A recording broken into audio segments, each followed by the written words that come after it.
What if I told you that ordinary people like you, your friends, your neighbors, could turn cruel in less than 48 hours? No guns, no war, no crime, just a fake prison built in a basement. In 1971, 24 college students signed up for what they thought was a simple psychology experiment.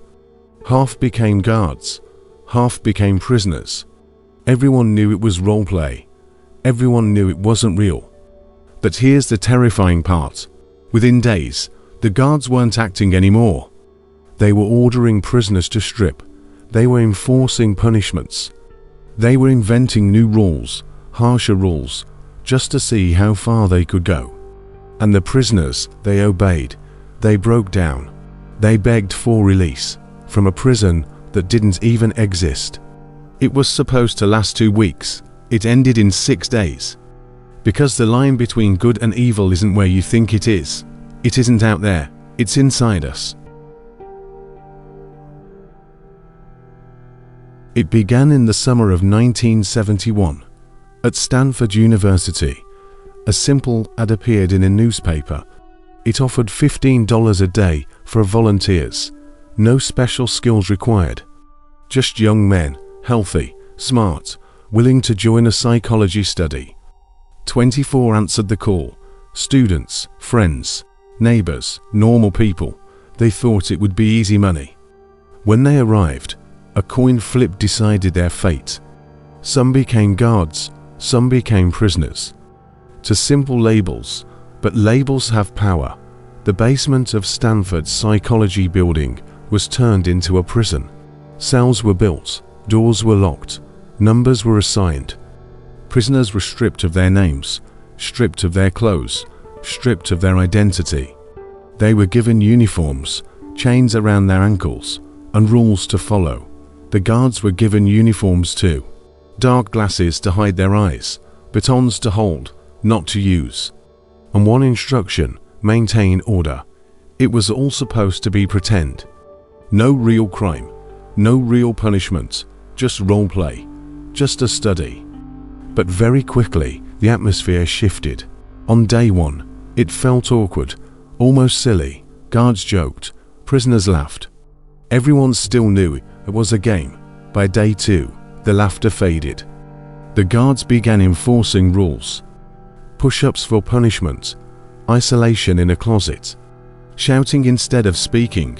The prisoners resisted. They banged on doors, they shouted back. They refused orders, but resistance only fed the game.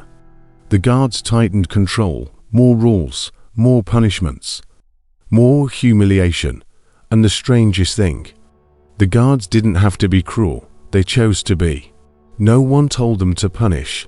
No one told them to shout. Yet each day, their behavior grew harsher. Meanwhile, the prisoners changed too. They became quiet, obedient, fearful. Some cried. Some broke down. Some begged to leave. It was supposed to last 2 weeks. But within 6 days, the study spun out of control. And the story of those 6 days would change psychology forever. Why did it happen? Why did students, normal students, transform so quickly? Psychologists call it deindividuation. It's when your identity is stripped away. No name, no past, no future, only a role. And when you lose yourself, you start to act as the mask. For the prisoners, the mask was weakness. They were told, you are powerless, you follow the rules, you obey. The chains on their ankles made them feel smaller. The uniforms erased their uniqueness. They were no longer students, they were prisoners. And they behaved like prisoners. For the guards, the mask was authority. The sunglasses hid their eyes. The batons filled their hands. The word guard gave them control. No one said be cruel. No one ordered humiliation. But the mask whispered, you are in charge. And they acted like guards. This is the psychology of roles. When the world gives you a label, you live inside it. You don't even realize you're playing a part. Then there's obedience to authority. The experiment had a leader, the researcher. He told the guards to keep order. That was all. Yet those words carried weight.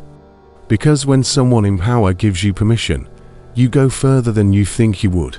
This isn't new. History is full of it. Wars, genocides, dictatorships. People follow orders. People obey. Not because they are monsters, but because they are human. And that is the hardest truth of all. Cruelty is not born from broken minds.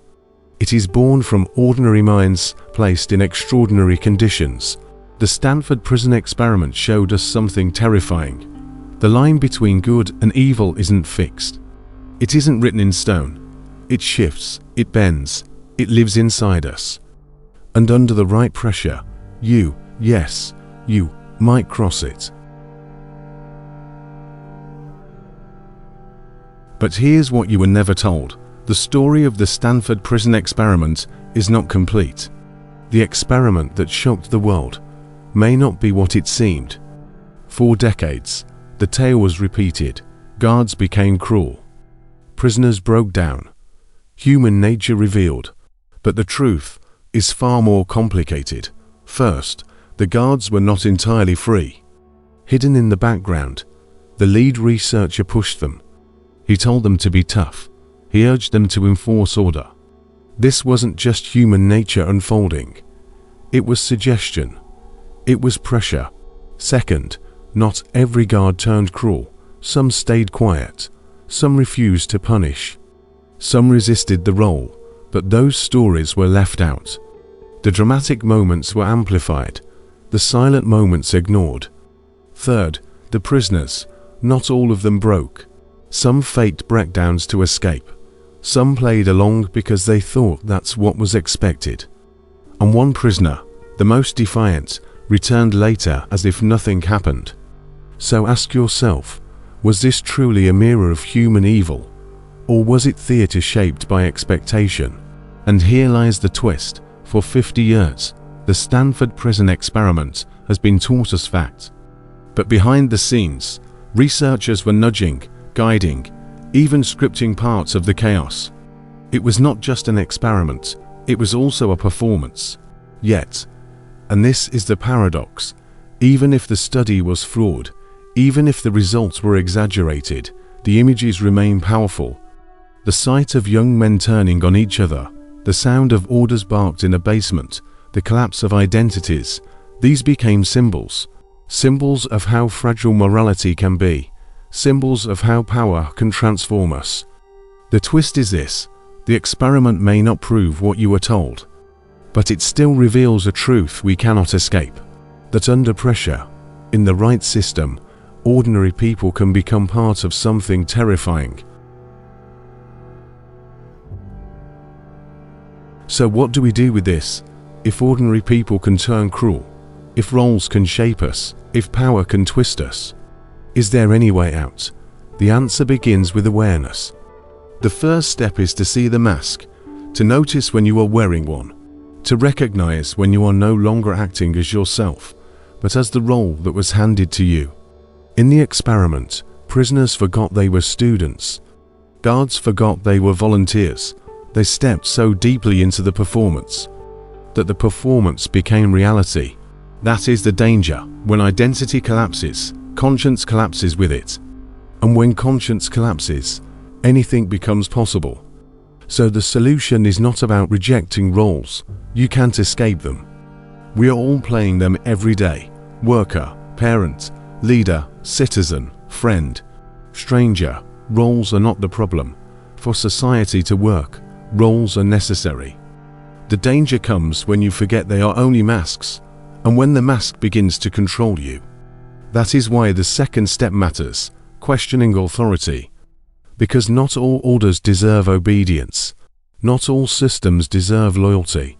Just following rules. That's the phrase that repeats through history. It echoed in prison cells. It echoed in courtrooms. It echoed in war crimes. This is how cruelty spreads. Through blind obedience. Through silence. Through people refusing to pause and ask, does this feel right? Is this just? Am I still myself in this moment? Sometimes the most dangerous thing is not cruelty itself, but the quiet acceptance of cruelty. The shrug, the decision to look away, the whisper, "It's not my job." That is why the solution is not only individual, it is collective. We must build systems that resist abuse, checks, safeguards, voices that challenge power before it hardens into tyranny. In the Stanford prison basement, the study collapsed because no one stepped in soon enough. No brakes, no safeguards, no one saying, "Stop." That silence was the real danger. And here's the hardest part. You cannot simply say, "I would never do that."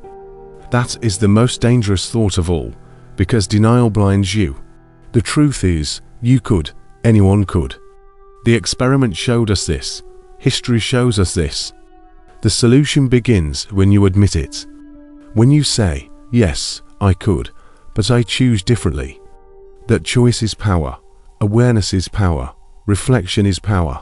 Because once you see the mask, you can take it off. And once you know the weight of silence, you can speak. The experiment doesn't doom us, it warns us. It shows us what happens in the dark, so that we might choose the light. The Stanford Prison Experiment ended after 6 days. But the truth is, the real experiment never ended. Because the same question remains alive today. How much of what you do is truly yours? And how much is the mask you've been told to wear, at work, in school, on the street, in your home, every day? You are slipping into roles without even noticing. The guard, the prisoner, the obedient follower, the silent bystander. Think about it. When you laugh at a joke you don't find funny, when you stay quiet instead of speaking out, when you follow a rule you know is wrong, are you still yourself, or are you just playing a part? The experiment was not about a basement prison. It was about the prison inside the mind. And that prison is still open. Its doors are invisible, but they're everywhere. So ask yourself, when the mask is handed to you, will you wear it? Will you obey? Will you fall into silence? Or will you tear it off, even if the world demands you keep it on? Because the next experiment may not happen in a lab. It may happen in your school, in your job, in your family, in your city. And when it does, the question won't be about them. It will be about you.